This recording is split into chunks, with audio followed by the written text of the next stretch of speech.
What's going on, everybody? Welcome back to From the Crypt. I'm Derek, and I just want to say Happy Valentine's Day to everybody out there.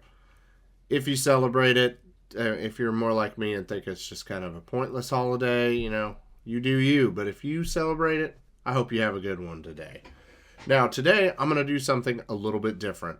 I will be doing two semi-quick reviews about movies that share a common theme. Obviously, that theme is Valentine's Day. I'm going to call this segment Two Birds. So, I'm going to be talking about Valentine from 2001, directed by Jamie Blanks. And then I am going to be talking about My Bloody Valentine from 1981, directed by George Milhaka. Hopefully I pronounced that right. Now, both of these movies are very, very old. They've been out for a while, so there's spoilers. You've been warned. So, without further ado, let's go ahead and get two birds stoned at once, starting with Valentine. See why I called it two birds? Okay, so, what is good about Valentine? The opening at the morgue with Katherine Heigl, that scene's awesome.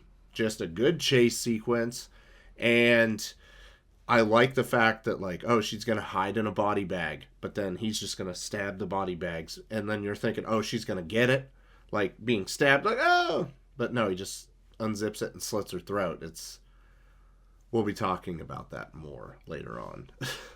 Now, the killer's look in this movie, it's nothing groundbreaking by any means.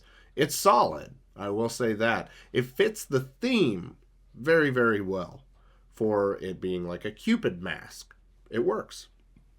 Now, another good thing about this movie, there are a lot of very recognizable actors in this movie, like Marley Shelton from Planet Terror and Scream 4, David Boreanaz. I mean, everybody knows him from Angel or what's that show he's in, FBI or something, I don't know, some CBS procedural, I believe. And then Denise Richards, of course. And I already mentioned Katherine Heigl. This movie has an awesome soundtrack to it. Check out the track listing. I know one song that you definitely pick up right out of the gate, or not right out of the gate, but during the party sequence is, I believe it was Love Dump by Static X. So, awesome soundtrack all around. I did like the ending of this movie, how it was set up, and then the twist, of course, that David Boreanaz was the killer. He was Jeremy Melton, because you could tell by the blood dripping out of his nose that it gets on Marley Shelton's face. Denise Richards' kill in the hot tub, was easily the best kill in this movie. It's very unique. I mean, imagine being hucked into a hot tub, head first, that's 3 foot of water? And, yeah. And then just the drill, getting her, and then throwing it in there and electrocuting her. It was the best kill in the movie, hands down. Last thing I'm going to reference is something that I guess I could have figured this out with some quick research, but never did the research to it. There is a scene in Malibu's Most Wanted where the two guys take Jamie Kennedy to the movie theater, and they're act white. And they're trying to scare the shit out of him. And Valentine is the movie that's playing in the background where he's sitting there and throws up the popcorn. Run, bitch, run! He gonna kill you! If I remember, I will definitely link that scene, or put a link for that scene in the description. So that way you guys can check it out if you don't know what I'm talking about, because that scene kills me every single time. Now, what's bad about Valentine? The speed dating scene towards the beginning of the movie is seriously beyond cringe. And unfortunately, a good chunk of this movie is just cringy. And I don't know. I'll touch on that a little bit more here. During the bow and arrow kill, there was a continuity issue because before, I can't remember if it's the second arrow or the third arrow, you could clear as day see the blood already dripping down the mask, but then it cuts back to him, and then there is no blood, and then you see it start to come, so I was kind of annoyed by that. The detective is a total perv in this movie, and no, you just don't do that. Also, how did multiple people from the speed dating thing show up at Dorothy's party? Because the guy who never said anything but smiled, he was there in the background. Because he even did that. Like, one of them was coming down the stairs. You see it. Whatever.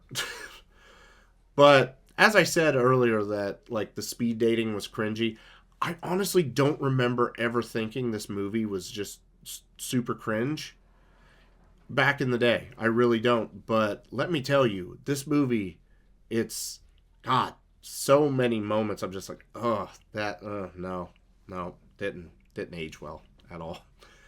The kills in this movie, they're very lackluster and generic, and if you're a slasher, you gotta have good kills.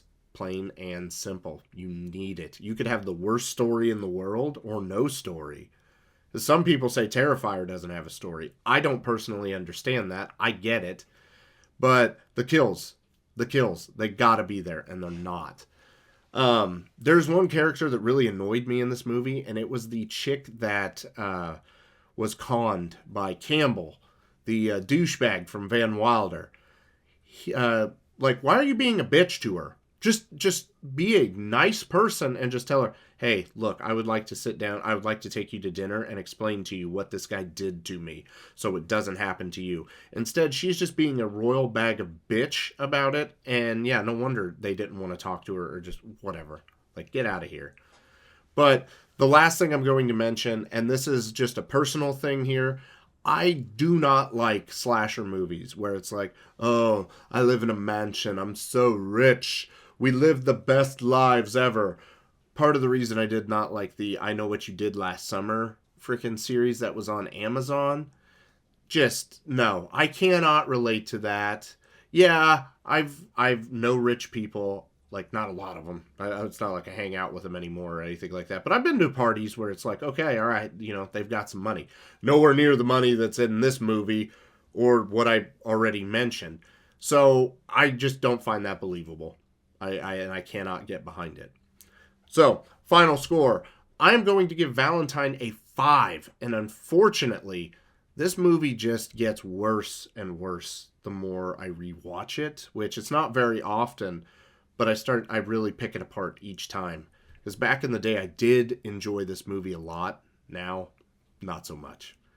All right, next up, My Bloody Valentine. So what is good about My Bloody Valentine? I genuinely liked all the characters in this movie. They were just believable people. And they weren't the beautiful people. They were minors and minors' girlfriends. A crowd that I can definitely more relate to than what was presented in Valentine. Harry Warden. It's awesome. Harry Warden. His look, just a minor black mask. It's simple, but it is awesome. It doesn't fit a Valentine's motif at all, but it works. The kills in this movie were much better than Valentine's kills. Let me just say that right now. And I love the fact that he would cut out the heart, put it in a heart box, boom, send it to, like, the sheriff or whatever. Love that. Just another little sprinkle of deranged killer in there. Also, I love the fact that there was a twist, and it wasn't Harry Warden. I'm not going to tell you who, even though I said there was going to be spoilers, just in case if watch My Bloody Valentine, then watch My Bloody Valentine 2009. You'll know why I'm not going to tell you who the killer is. But I love the fact that it wasn't Harry Warden and that it was a twist. So that was good. What's bad about My Bloody Valentine? I was trying to sit and think about this because, I rattled off a metric shitload of stuff for Valentine. This movie, honestly, there's not a lot that I have to complain about it. It does everything good or solid. Not perfect by any means. This ain't no 10 out of 10 in my book. But it does everything good enough that it's like, I don't really have any complaints because it got we'll say 7s out of 10s across the board and everything. So, yeah. It's not perfect, but it is very good. So, what's my final score for My Bloody Valentine then?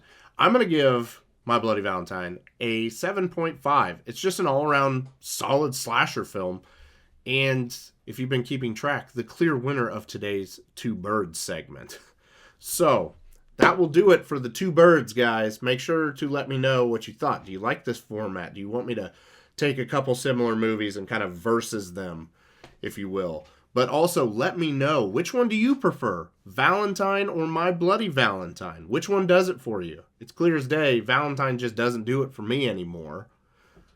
I'm curious what you guys think. I think I've got a cat running around my house like crazy, so I better wrap this up. Make sure to drop a like on the video if you enjoyed yourself today, and consider subscribing to the channel if you have not already, because why haven't you? You should.